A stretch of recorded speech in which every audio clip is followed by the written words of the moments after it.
Goeiemôre julle. Vanoggend het ek my eiertjie in, ek het my pilletjies gedrink, ek gaan nou vir my 'n smoothie maak vir my ontbyt.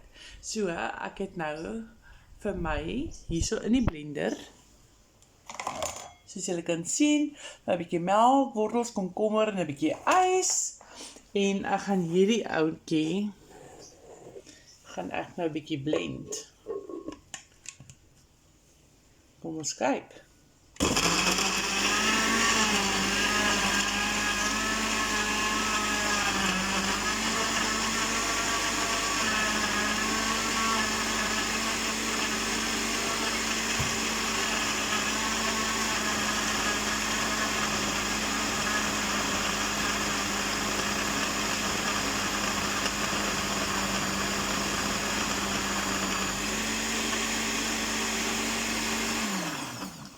So, hy lyk vir my of hy bietjie fyn is. Ek gaan nou vir my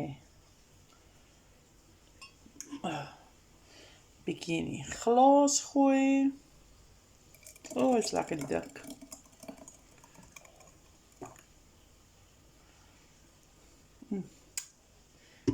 Okay. En ek gaan my tenace bysit.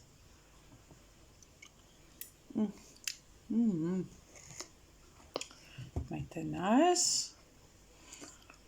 Weer 'n scoopie.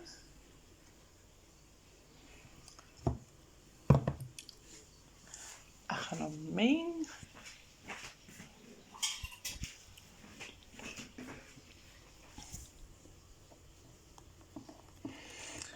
As jy 'n bietjie meng.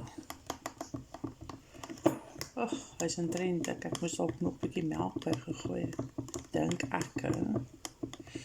Ons kyk maar.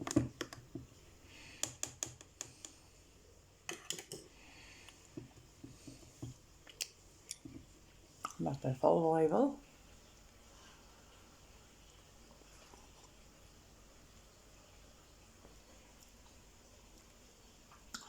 Uit die boonste gestaltes uit, mense. Dit is baie lekker. Kry jou tenace vandag, want tenace werk regtig. Dankie julle.